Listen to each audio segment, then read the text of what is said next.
Ici Kali.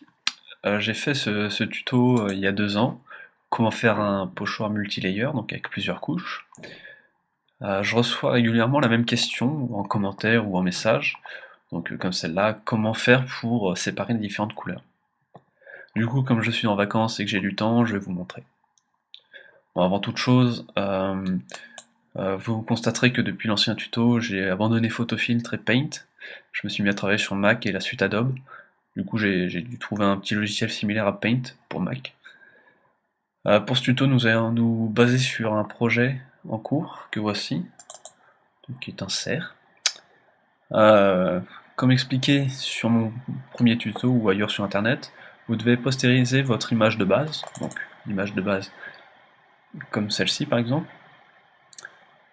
À partir de cette image, voilà, vous devez la postériser afin d'obtenir quelque chose comme ça. Euh, euh, vous devez la fignoler en gérant les bridges et certains détails. Une fois que vous en êtes content, c'est là que ça va vous intéresser. Du coup, à partir de ça, comment on va séparer le noir, le gris et le gris clair. Euh, une fois que vous avez votre image comme celle-ci, postérisée, ouvrez-la simplement sur votre logiciel, comme Paint par exemple. Voilà. Et nous allons ici extraire la couleur noire afin d'obtenir notre première couche. Pour cela, prenez le pot de peinture avec un clic droit blanc. Nous allons supprimer les couleurs non désirées, donc les gris, afin de ne garder qu'une seule, ici le noir. Cette opération de suppression est carrément plus simple sur Photoshop, hein, je préviens, parce que ce logiciel est un peu nul à chier. Voilà, donc je zappe cette opération. Donc au final, vous devez avoir un truc qui ressemble à ceci pour la couleur noire. Donc ça, je l'ai obtenu avec Photoshop. Maintenant que c'est fait, alors je l'ouvre par exemple avec mes moches, voilà. Maintenant que c'est fait, vous allez dans Fichier, Sauvegarder sous, et faites bien attention à ne pas écraser la sauvegarde du fichier de base. C'est-à-dire que vous devez entrer un nouveau nom, par exemple cerf couche noire, avec un F, couche noire,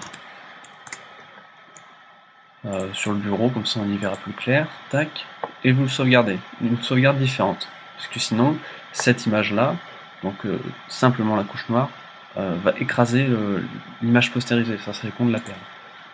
Voilà. Donc normalement, elle se trouve là, voilà, sur le bureau, comme ça elle est accessible facilement. Donc ensuite, vous avez ça, et répétez cette opération pour chaque couleur. Donc là, le gris et le gris clair, voilà. Donc faites bien attention à ne pas changer les dimensions en fonction des fichiers. Il faut que ça soit la même taille, hein. Vous voyez que là, si on superpose les deux, c'est à la même taille. Voilà. Vous aurez au final donc 3 fichiers de patrons représentant chaque couche de couleur unique. Par la suite, il vous faudra simplement imprimer les différents patrons. Donc si vous voulez l'imprimer sur un format plus gros, il existe des propriétés dans les propriétés d'impression de Paint ou d'autres logiciels que je ne connais pas forcément, qui vous fait choisir la taille de l'image. Donc vous pourrez l'imprimer sur du A3, même si votre imprimante n'imprime pas en A3 ou en A2 ou je ne sais quoi encore. Donc tout simplement, voilà, vous allez dans Fichier, imprimer, et puis vous démerdez dans les caractéristiques. Voilà. Donc pour résumer, c'est pas de la magie, hein, il faut simplement créer 3 fichiers différents, imprimables, comportant une seule couleur chacun, à partir de la même image originelle, en faisant attention à ne pas changer de dimension, sauf dans les propriétés d'impression, mais bon, ça c'est une autre histoire. Voilà, donc si vous êtes nouveau dans le monde du pochoir, essayez d'abord sur du A4 avec des images peu détaillées et expérimenter au fil du temps, c'est le meilleur conseil que je puisse vous donner. Voilà, pour finir cette vidéo, je vous incite à venir partager vos œuvres sur ma page Facebook. Kali Stencil. Merci de votre attention et j'espère avoir répondu à vos questions. Sinon, bah, c'est que je les ai pas comprises ou que je ne sais pas expliquer, je sais pas. Voilà. Donc en attendant de vos nouvelles, je vous souhaite bon courage et de faire des bons pochoirs et que ça vous plaise. Voilà. À bientôt.